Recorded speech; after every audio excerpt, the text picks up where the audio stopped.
Alrighty, iCarly fans, go and do what you do best. Give a shipping name for Carly and Wes. I need to know, what is their ship name together? Is it Kress? Is it Warley?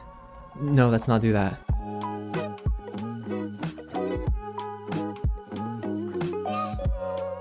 What's going on, you guys? James here with another real review and recap of this week's episode of iCarly. This revival series has been so solid through and through, with each week providing something new for fans, new and old alike. I have really enjoyed exactly what has been delivered, especially in the last chunk of the season. The last two episodes have been so good. If you have missed my episode 11 reaction, find it right at the top of the screen, guys. But this episode is episode 12, which means one more episode till the finale. But hey, it's just the finale for season 1. We have season 2 greenlit and on the way. But guys, this episode's title is iThrow, a Flawless Dinner Party. And yes, let's just say it ain't so flawless. But before we get into what I loved and didn't love too much about this episode, if it is your first time here at the channel, welcome to Real James, where we talk about and break down TV, movies, and so much more. So you're not going to want to miss out. Go ahead and hit the big red button below, subscribe to the channel, and tap on that bell, y'all, and hit the thumbs up button if you've been a big fan of iCarly and if you like spaghetti tacos. We'll talk more about that in a little bit. And go ahead and get loud down below and let me know which moment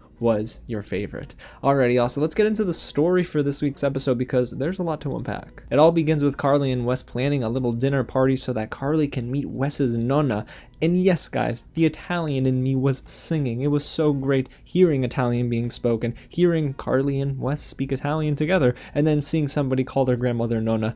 Yeah, it warmed my heart. But the issue now is that Carly has to figure out how to cook, because she is not a great cook. And yeah, Wes, his nonna, and so many others are going to be at this dinner party. And that includes Double Dutch. And then you have a couple of other subplots here, one of them being Spencer and Maeve trying to figure out how to balance their relationship now that they're out of the honeymoon phase. And I found that this episode really does deal with a lot of character moments. So we do get a very important moment with Spencer and Maeve later on in the episode where, yes, unfortunately they're not together anymore, but they both have this understanding of where they need to grow in their lives in a way where, hey, iCarly is definitely showing how mature it is. So this revival series isn't just touching on social media and low-hanging fruit when it comes to jokes, but it really can get kind of serious sometimes. So I appreciate that the show is offering stuff like this. And then you have another subplot with Harper, played by Laci Mosley, of course, who does an amazing job in this episode, but is dealing with a lot of insecurities about her fashion design and how she can offer something so great to Double Dutch. One thing in this episode that definitely made me crack up, though,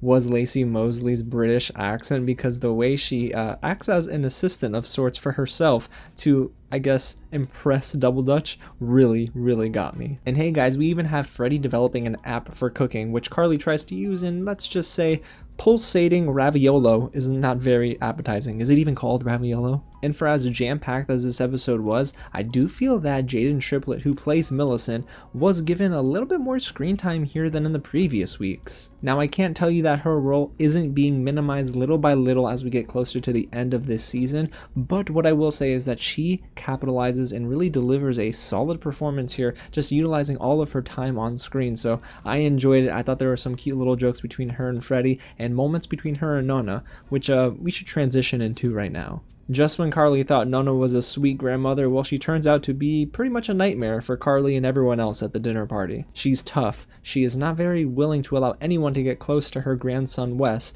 so Carly is kind of playing at a loss already. She's battling uphill, and she's trying so hard to impress Nonna. So there are two key moments with them that don't go Carly's way. The first being, well, Carly thinking she's choking, so she tries to perform the Heimlich maneuver and ends up hurting her ribs. And then Carly goes to apologize to Nonna, who, well, apparently is not dead, but Carly thinks she's dead. So what does Carly do? Jumps on Nonna and tries to perform CPR. So it's hilarious, but also I feel so bad for Carly because she's trying her hardest to impress Wes and to make nice with Wes's grandmother. And with all this chaos going on, it's interesting to see that Harper and Double Dutch end up finding common ground, and Double Dutch motivates Harper to be more confident. And correct me if I'm wrong, but did Harper and Double Dutch have a little something something at the end of this episode. Correct me if I'm wrong, guys, but seriously, there was something there, right? But again, by the end of the episode, it ended on a sweet note where Wes and Carly become official. Yes, ladies and gentlemen, they are boyfriend and girlfriend, so go ahead and get your ship names going because I still don't have one. But what I will say is I think it's so sweet that Carly's finally found what seems to be a healthy relationship. And even though Carly's going to have to fight for Nona's affection, I think even if she doesn't get it, Carly and Wes are set up to win. I love both of them together, so I'm curious to see if this even carries into season 2.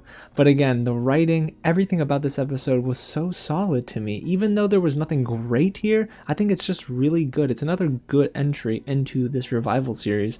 But the best thing about this episode is that each actor had their chance to shine. Miranda Cosgrove is as funny as ever, and she grounds some moments in this episode as well. And then you have Jerry Trainor and Lyric Lewis providing a little bit of dynamic appeal to this episode, and Nathan Kress with Jaidyn Triplett are just a good duo together. And even Laci Mosley, man, she continues to knock it out of the park and provide so many laughs. That's the thing I'll say about this iCarly revival series, guys. It is just solid through and through. That's the one word I keep going back to, but it is very consistent. And even though there were some missteps along the way, I want to say that this is shaping up to be one of the best revival series, or reboots if you look at it that way, that we've ever gotten. Oh, and I can't end this review without addressing spaghetti tacos. Spaghetti tacos, this is one of the most effective and surprising callbacks to the original series, and it was nice to hear that the audience was clapping along, so I loved it. I thought that this moment was great, but it really was just a nice cherry on top of an episode that really, really worked for me. But guys, I need to know exactly what you think about episode 12.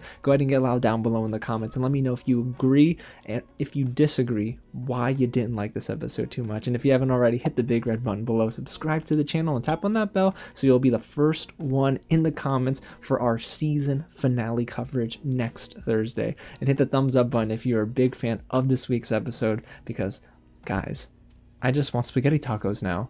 I never thought I'd say that in a million years, but here we are. Alrighty, y'all, again, thanks so much for watching, and I'll catch you at the next screening.